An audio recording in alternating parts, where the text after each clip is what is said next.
Welcome, Collective, to another great episode of Brews and Builds. And this episode could not have been done except by our amazing patrons. Whether you're part of the Collective, Squeeze Choir, BigTucks, Mr. Combo, Storm Count, it doesn't matter. We love you guys and thank you for the support. If you guys would like to support the CMD Tower team, head over to our Patreon, patreon.com/CMD Tower. We have a lot of different tiers on there, and of course, just to get in is $1 that gets you into the Collective. Definitely, guys, it's great to be a part of the Collective. Some of the rewards that you get for just the $1 tier, you get entered in with Plug. Unco AJ is going to be providing the voices today. One of the things you get submitted for, which is awesome. You get to provide the voices for Brews and Builds. Another one is when you're a part of our top tier. Every 3 months, we pick a random patron, which the group's not huge right now, so we might see a lot of Spencer Rabbits this year, or good old Lemony Lennings.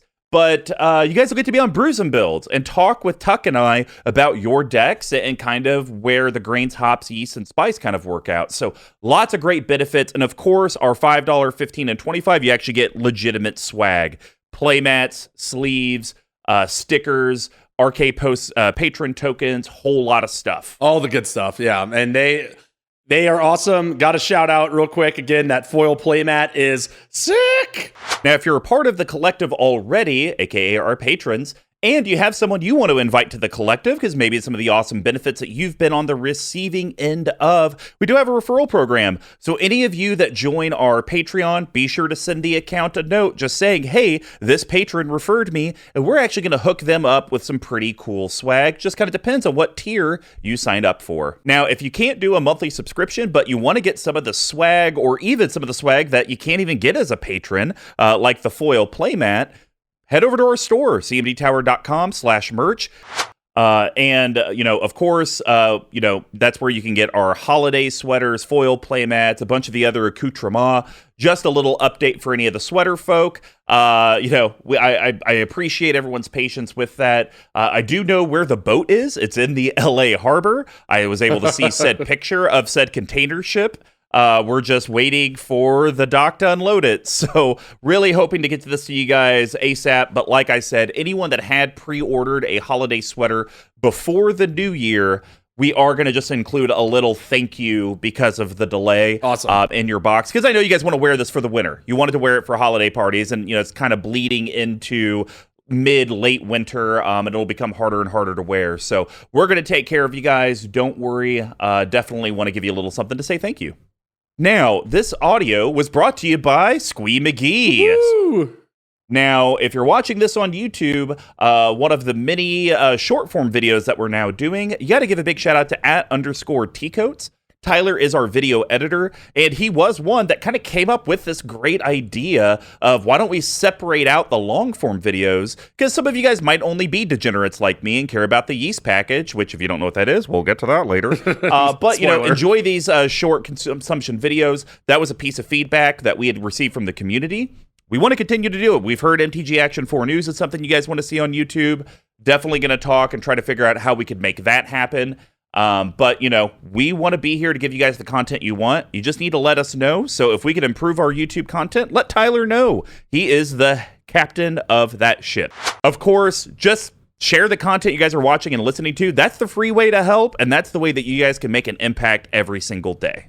So Brews and Builds is our deck tech series. Since we conquered the path to 32 and the 12 themes of EDH decks, we have moved on to a classic brew from day one Brews and Builds with a traditional episode. We describe the brewing of decks similar to how beer is brewed. So we broke it down into 4 categories. Ramp and setting your board state is the grains. And grains is the foundation of every beer. They include both base malts and specialty malts, like the aforementioned roasted and caramel grains in this beer here, usually at about a 60-40 ratio. This helps with the color, the taste, and most importantly, the alcohol content of the beer. Decks always need ways to grow, stabilize, and ramp into bigger threats. And just like a grain profile, they are usually a mix of staples and specialty cards. So for today's episode, BigTuck, we're back. Decided he wanted to bring some 5-color magic with Ramos the Charming Dragon. Tuck, why don't you read who Ramos is and does? So Ramos Dragon Engine is a 6-colorless legendary artifact creature, dragon, that's a mythic. That's a 4/4 flyer, and it says it's 1 cent on Card Kingdom, so go scoop those up. It has the stated ability of whenever you cast a spell, put a 1/1 counter on Ramos Dragon Engine for each of that spell's colors. Then you can remove 5 +1/+1 counters from Ramos, add double Wooburg. So 2 white, 2 blue, 2 black, 2 red, 2 green. Activate this ability only once each turn, not only at sorcery speed. So let's go ahead and start off with the grain section. And BigTuck, why don't you talk about your ramp and grain? What's your first card you felt like, man, 5 colors, I hate this. Here's what I have to put in. There are a few of these that are kind of picks of mine that I like that they kind of fell in. And the first one I have, I'm glad that we get to not shed some light on it, but bring some light on it. So Bring to Light is my first pick on here. Going in alphabetical order as always. 3 colorless and Simic, that's a blue and a green, for sorcery that has Converge. So search your library for a creature, instant, or sorcery card with converted mana cost less than or equal to the number of colors of mana spent to cast Bring to Light. Exile that card and then shuffle your library. You may cast that card without paying its mana cost. So I think there's a lot of ways that you can build this where it's very tutor heavy, right? You have access to all the colors. Sure. You can run mystical, vampiric, diabolic, demonic, all that stuff. But I don't really like doing that. And the more and more I'm playing, the more and more I'm trying to cut back on that. Mr. Combo, you brought that up. I've actually cut Worldly Tutor from decks recently to make room for more fun cards. So It works out. But I think Bring to Light in a 5 color is very powerful. I like the fact that it's kind of scalable, right? You don't have to pay all 5 to it. And I also like the fact that if it's a creature specifically, it gets to come on the board right away. I just put this card in recently, so I have no data on how much it actually works. But for me, it's kind of like you get 2 counters on Ramos and then go get an answer that you need from one of the gazillion modal cards that you want in the deck. So I don't have much data on this. Mikhail, who had a Ramos deck, this was like the best card in his deck. He'd always go and find the thing that he would just win with on the spot. But for me, kind of a pet card. If I'm running 5 colors, I'm definitely running this in here as one of my only tutors. Yeah, I like the card. Now, I will say this, just like every other tutor, just because a little verbiage, you may cast the card. So even if it's a creature, it doesn't immediately come out. So usually, guys, people are just going to, if they have a counter, they're going to counter whatever you go get. Yeah. So this isn't any way to cheat around counters. I don't want you to, we don't want you to think that. This is just a fun, cool way in as you play more and more colors in your deck. You obviously have to do a minimum 2 for Bring to Light and be in your deck. Yep. So as you go 3 and 4 and 5, it just makes the card's value a little bit better, a little bit better, a little bit better. Because as you add those colors, it should never be a concern of, well, do I have enough to put into it to get the 5? If you're in 5 colors and you can't produce all 5 colors, there's something wrong. Yep. So completely agree. It's not Bring to Light's fault. It's your deck's fault. So exactly. Like the card a lot. And, like Tuck, you talked about, for around $1, it's a good little tutor, modal thing. There's a much better tutor that we'll get to a little bit later. Some would say near the end of this very podcast. Mr. Combo, what was the first one that jumped out at you? Because I know there's one. I know there's one in here that you're gonna lose your mind over. So, well, it's number 1 in all of your hearts, but it's an is it. It gets a little steamy sometimes. It's a little steamy. We're talking steam augury over here, just sweating like a whore in church. 2 colorless is it. That's blue and red. It's an instant. It's rare. You get it for about a dime. Reveal the top 5 cards of your library and separate them into 2 piles. An opponent chooses one of those piles. Put that pile into your hand and the other into your graveyard. And I do have voice work. We're back on voices. Perform. First voices of the year, baby. Okay. And we got, come on. Hilgor, Urzov enthusiast, who is Hodor. Merry Christmas. Not fair. Hodor, BigTuck jealous Hodor. It's so easy. So here's the thing that I really like about this card. Yeah. I think this is essentially like fact or fiction. It's right? It's the exact same thing. Except the difference is you put them into piles. Correct. Yeah, but beyond that, it's fact or fiction. Yeah. So that's why I really like this, because it goes to your play style, modal for my opponents. B, it goes with Ramos because it's at least 2 colors, so you're going to get 2 counters off of this. C, it's instant. Save up your mana, do it then. And then D, I didn't see tons of graveyard stuff in the deck, but a lot of charms do have a modal option to do graveyard manipulation. Something with graveyard, yeah.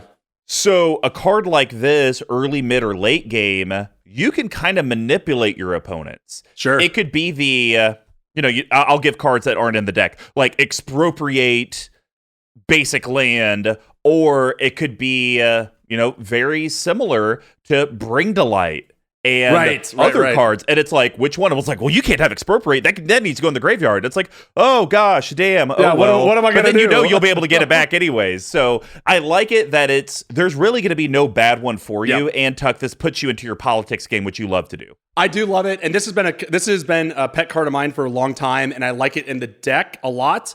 Unfortunately, it is on the cutting block for me for a later thing, but it's a sweet card. I know, but I think you're gonna like the cut for it, because the next one, the cut's definitely more of your style of card, and I think you'll appreciate that big time.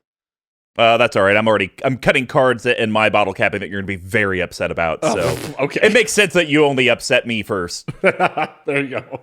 All right, Tuck, what's your second one? Okay, so this is the other is it that I thought you were going to say. And this is one of the more expensive ones in the deck because it's new and it's played all over the place.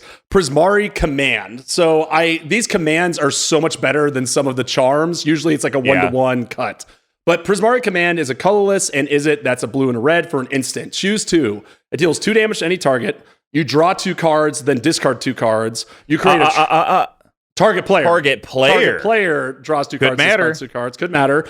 Target player creates a treasure token and then destroy target artifact. So in my mind, what I'm like, the 2 modes that I see myself playing the most in this is going to be I draw 2, pitch 2, and then create a treasure token to kind of cut the cost on it and build up for a later turn. Unfortunately, this is one of the more expensive charms in the deck at around $5. And I have not got to see this card in play. I've only seen it in modern streams or standard streams I've seen. I know the card wrecks. But that's why I put it. It was really hard to put some of these into what slot they belong in, because so I just had to go to like, okay, best case scenario, worst case scenario, where would it go? For me, this is more of a grain card than one that's interaction with the 2 damage and destroying the target artifact. Yeah, that's fair, because honestly, I look at this card and I'd probably use it more for, I think we can both agree, you're probably always creating a treasure token. I would think so, yeah. Because it's almost like putting money in the bank. Like, exactly. I'm spending it now to be able to use for later. And I would go to the destroy target artifact piece just because those just scare the shit out of me. And I'd rather do that than pitch 2 cards. But that's what's nice about these modal cards. Like, there is no right answer. Like, we could tell you what we think, but Tuck, you very well play this deck the next time and not even do the treasure token one. It's like, I need to draw 2, discard 2, and destroy an artifact because they're about to pop off. I got to stop this. And I need to zap a target. I need to zap a planeswalker that's about to ultimate, right? Like something like that little chip damage. And I will say this one, if I did this right, honestly, it would have been like 40 hops, but that's not fun. So we had to draw a line somewhere. There you go. All right. Well, my next one is a mana dork that I loved playing in Standard. This dude was money. We are talking a Prowler of the Night. Oh, yeah! A Leyline Prowler. Oh, it's so good. This guy's also awesome. Recent edition. Yes, recent edition as well. Colorless Golgari. That's going to be your black and your green. It's a 2/3 uncommon creature nightmare beast.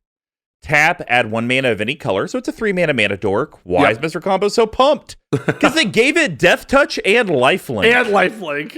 What the hell? It's so good. And unfortunately, I do have a block of text, but I assume the wheel will give me Pikachu next, correct? Yes, exactly. Or one of the other monosolmonic ones.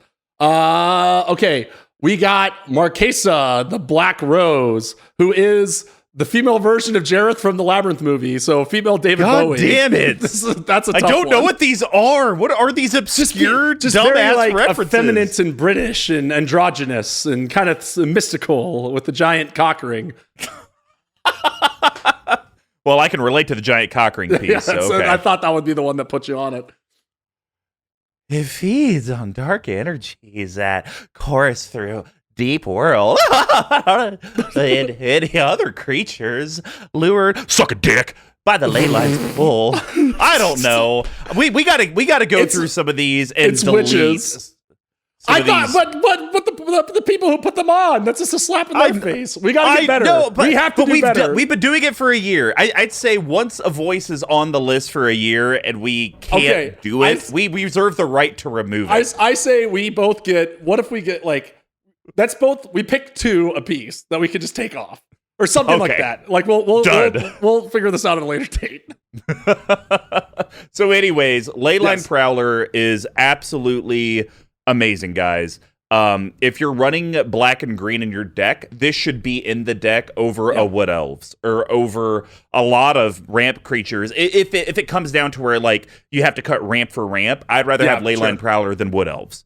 Yeah, I agree. And like, honestly, this was a late cut as well because it's 2 colors, right? Like, I think a lot of people would be like, well, Paradise Druid's better. It's like, sure, it's 1 mana less, but for what end, right? Like, this at least gets 2 counters if you get it late game, and it can at least block and kill something. So, yeah, I know you're a big fan of this card. I am upset, though, because it looks like a little baby kitty cat, and it should be a Nightmare Beast cat. It's prowling around. Or it could just be Nightmare Cat. Perfect, even better. Then I'd run it in every deck, regardless of color combo. Every deck you see on BigTuck's tapped out is just illegal. All right, Tuck, well, give us your last grain card. Okay, so this is a land, a great land in here, and arguably a land that goes just, in my opinion, any 5-color deck because there's very little downside to it. The World Tree, pretty strong. So it's a land, not legendary, which is weird considering that it's like a mythical tree. It's absolutely legendary, and if you guys are curious why we said that, be sure you listen to Where in the Multiverse is Fibblefip. This week's episode was Kaldheim. We did with Sir Brian. We literally talk about the World Tree and its mythicness. So, wait, really? Tuck's absolutely right. It should be legendary. It's so stupid it's not. It's so stupid is why. But anyways, it enters the battlefield tapped, which kind of stinks. But it adds for a green, right? So in my opinion, if you're running a 5-color deck, you just cut a forest and you're net neutral on that to some extent. Taps for green, and then as long as you control 6 or more lands you control have tap, add 1 mana of any color. That's incredibly good. And then for double Wooburg across the board, you can tap, sacrifice it, search your library for any number of God cards, put them on the battlefield, then shuffle your library. I have none, so I'm thinking about adding 1 or 2, but pretty much it's here for the 3rd block of text where... I mean, it's basically a land / potential for Chromatic Lantern. Exactly, right? Like, I don't see a downside to it. I mean, someone could shoot it, but someone could just blow up your Chromatic Lantern. It adds a mana, which is critical. If it added a colorless, it's a little harder to argue. Yep. Just for me, for $3, I think it's a very, very strong utility land in 5 colors.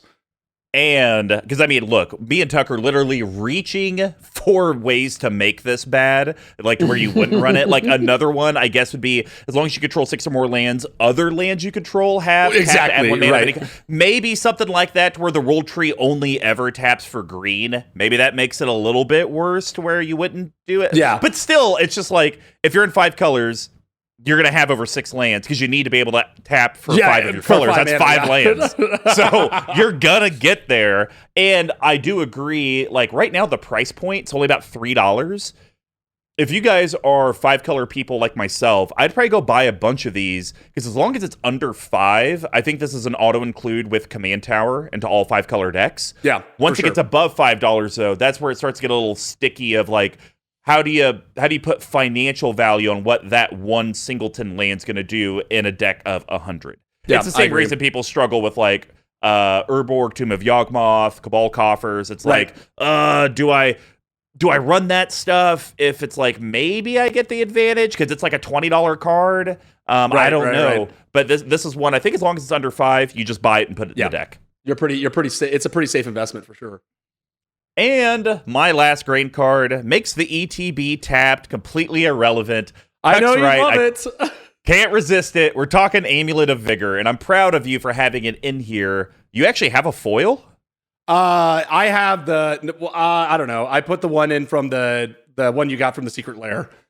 Oh, okay. The Teferi one, Yours is showing up as a... I literally just dumped the list in and click add to deck list. It's all so right. easy. Well, Amulet of Vigor. It's a colorless artifact. It's a rare, and it states whenever a permanent ETB's tapped and under your control, untap it. Yep. And what magical voice did Uncle AJ give me for Anawan the Ruin Sage? So, as someone who likes the Jungle Book, he went with Shere Khan the tiger. Ooh. And he also gave this description as well. Right. It's voiced by Shere Khan the tiger from the OG animated Jungle Book. It's a very proper, pompous, cold, and threatening voice. After years of study, I've learned an important lesson. The relics we watch may be watching us back. Nailed it. Slam dunk. Well done. So here's the thing I love about Amulet of Vigor, and I hate that the card is so expensive, guys. I can't give you a price because Tuck has some nonsense foil one in here. But I think Tapped Out has fixed it to where no matter what card you highlight on, I think it gives you the cheapest version of it, I think, from a market perspective. So you could get one for about $20, which I think is still way too expensive. Probably. But here's the thing. And this is something I argue also, and it doesn't necessarily fit Tuck's strategy, but this is why Blood Sun is a great card in decks like this. Yep. If you need a budget land base, it's better to spend $20 on a single artifact that can solve that budget land base's problem than investing $500 to $1,000 to just get a better land base. So Amulet of Vigor, yes, it's a lot of money for $20, but that $20 is saving you hundreds on individual lands because now you could play your bad tap lands and they'll come in untapped. Exactly. So that's why I love this card because I played it a lot, Tuck, and we've never talked about this. The reason I loved it is because early when I started playing Magic, I didn't know about dual lands, so I just got lands, and they always came in tapped. And I was like, well, how do I make it actually work? And this was a card that's like, oh, 1 mana, I could drop it down turn 1. Perfect. Exactly. This fixes my tapped land mana base. Saves you life on shock lands as well, right? You can just have them enter the battlefield tapped. They come out, right? So your fetches get even better.